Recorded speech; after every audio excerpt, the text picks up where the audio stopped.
Halo semuanya, selamat pagi, siang, sore, ataupun malam, dan dimanapun teman-teman berada, semoga kita semua selalu diberikan kesehatan, lebih lagi di tengah masa pandemik COVID-19 ini. Tak kenal maka tak sayang, jadi bolehlah kenalan. Yang pertama ada Azani Tea Lenrisa Burin, yang kedua ada Muhammad Lukmanul Hakim, yang ketiga ada Rafael Devin Ardianika, yang keempat ada Rohim Fajri Salatin, yang keempat ada Lilik Zelvi Baroka Amir, dan terakhir ada Stefani Puteresa. Nah, di video kali ini kami akan memberikan tutorial singkat dalam pengoperasian Mendeley untuk teman-teman pemula nih.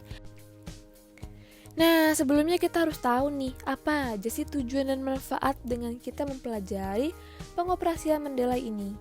Teman-teman tentunya udah pernah dengar berita kan, kalau di Indonesia masih sering banget terjadi plagiat, dan pastinya banyak pihak yang dirugikan.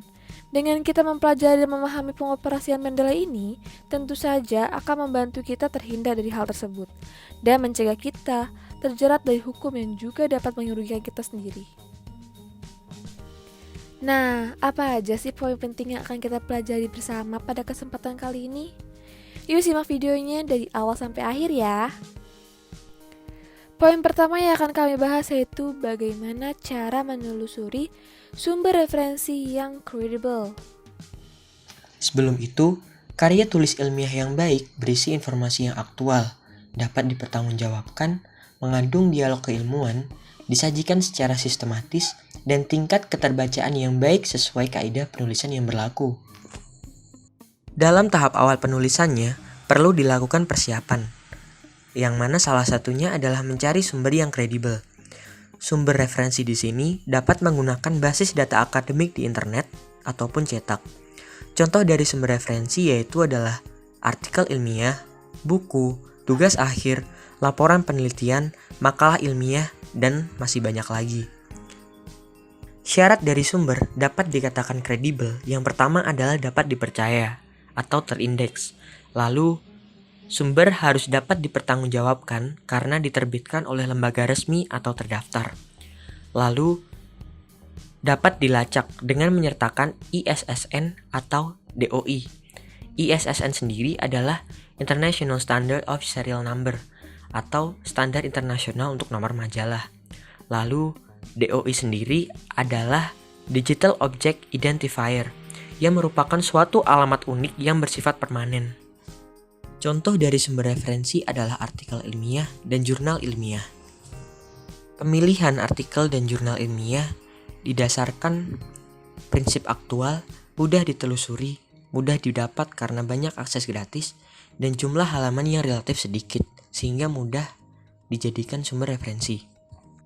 Nah, agar teman-teman dapat memahami lebih dalam lagi, mari kita simak contoh cara menelusuri sumber referensi yang kredibel.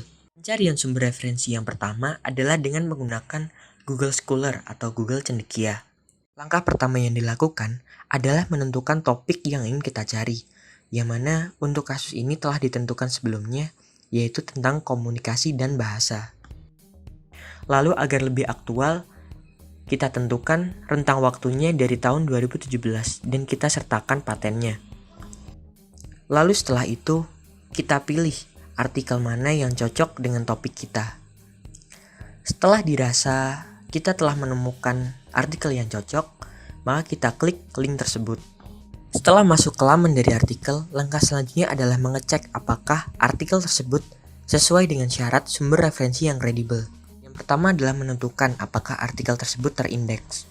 Jika sudah terlihat terindeks, maka langkah selanjutnya adalah menentukan apakah jurnal atau artikel tersebut berasal dari sumber yang dapat dipercaya. Jika sudah, maka mengecek kode kelengkapannya, apakah terdapat ISSN ataupun DOI.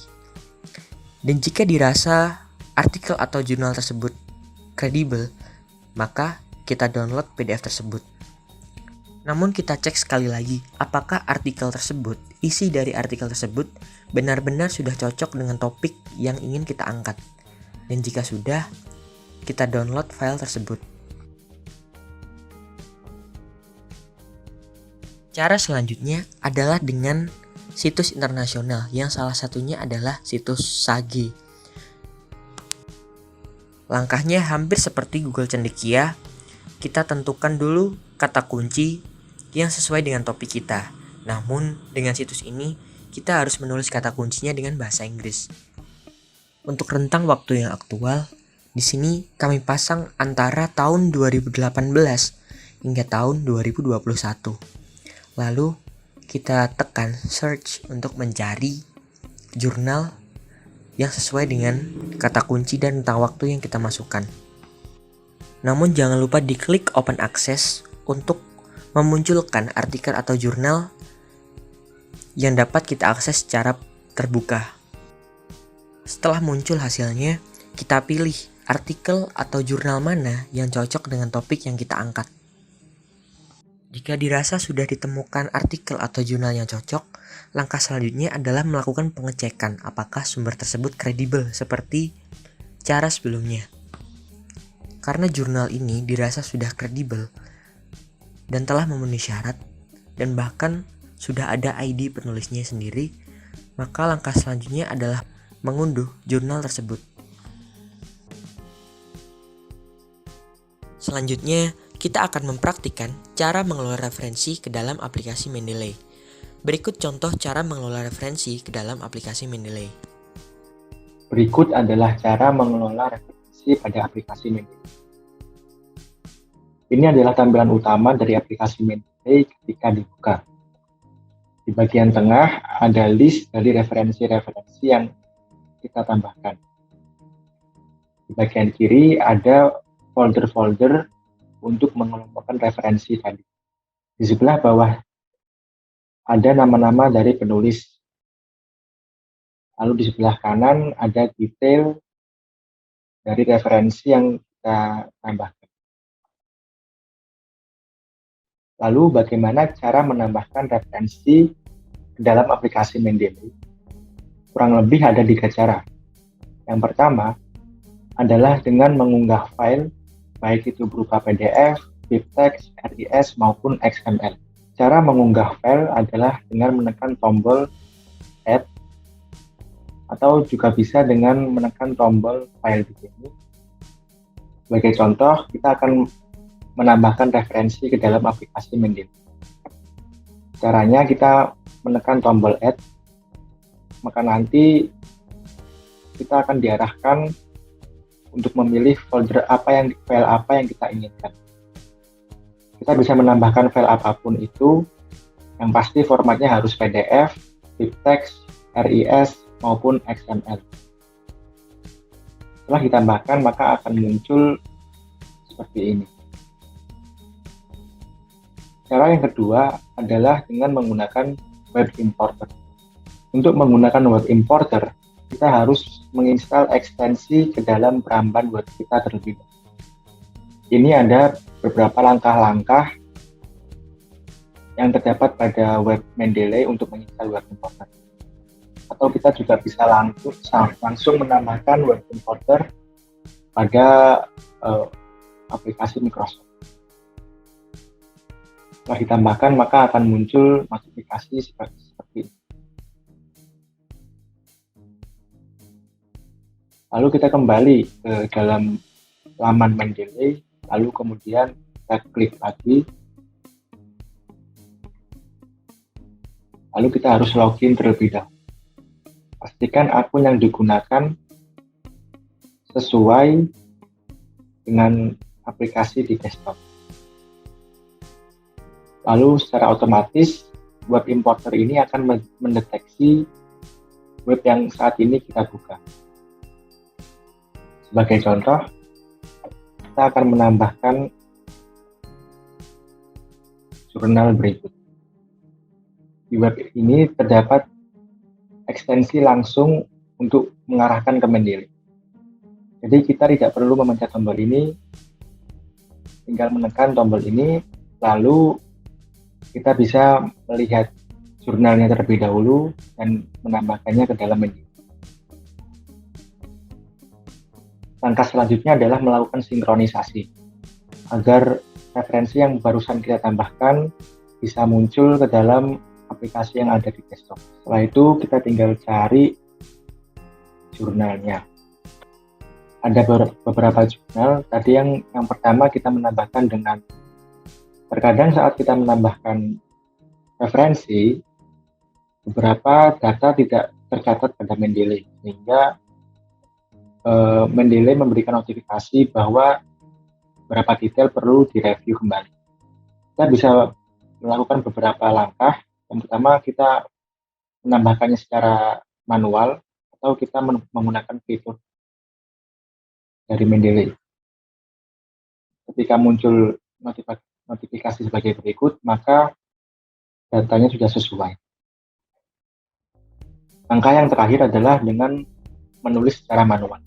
Caranya kita menekan tombol segitiga di bawah ini, lalu kita add entry manual. Kita bisa langsung mengisi referensi-referensi yang kita inginkan. Selanjutnya kita akan mempraktikkan cara membuat sumber kutipan dan daftar pustaka menggunakan Mendeley terintegrasi pada Microsoft Word. Adapun langkah-langkah untuk membuat sumber kutipan dan daftar pustaka yaitu pertama-tama kita akan membuka Mendeley yang terlebih dahulu. Lalu kita tambahkan file referensi yang akan kita gunakan pada saat kita akan menggunakan citasi atau daftar pustaka nanti. Kita klik kanan, lalu add files, lalu buka folder dari jurnal yang menjadi sebuah referensi dalam yang akan kita gunakan. Lalu klik open, lalu jurnal sudah dimasukkan ke dalam Mendeley. Lalu untuk menggunakan citasi serta daftar pustakanya kita harus menginstal dulu extension dari Word tersebut, yaitu kita mencet tools lalu install MS Word plugin. Sudah terinstall, kita klik OK, lalu kita buka Microsoft Word. Kita contohkan kutipan yang akan kita gunakan. Di sini saya akan menggunakan dua buah kutipan karena jurnal yang dipakai berjumlah dua buah jurnal referensi. Lalu setelah kita mengutip kalimat dari referensi tersebut, kita akan mencet reference di Microsoft Word. Lalu di sini ada tulisan insert citation. Kita klik, lalu kita go to Mendeley. Nah, kita sebagai contoh saja kita menggunakan FNDOU dengan judul dinamika komunikasi. Lalu kita pencet sekali, lalu kita pencet cite untuk menggunakan citasinya. Lalu muncul sebuah citasi FNDOU pada tahun 2008. Lalu untuk kutipan 2 lakukan hal yang sama. Go to Mendeley, lalu Pitch Margaret J dengan judul The Lack Opportunities for the 21st Century. Lalu kita pencet cite. Lalu untuk membuat daftar pustaka, kita akan memilih style daftar pustaka apa style untuk daftar pustakanya yang edisi ke-7. Lalu kita klik insert bibliography. Lalu daftar pustaka langsung ditambah di Microsoft Word tersebut. Terima kasih. Tidak terasa, telah sampailah kita pada penghujung video kali ini. Semoga materi yang kami sampaikan dapat bermanfaat bagi kita semua. Kami mengapresiasi dan menerima dengan sepenuh hati segala bentuk kritik dan saran agar kami dapat berkembang lebih jauh lagi.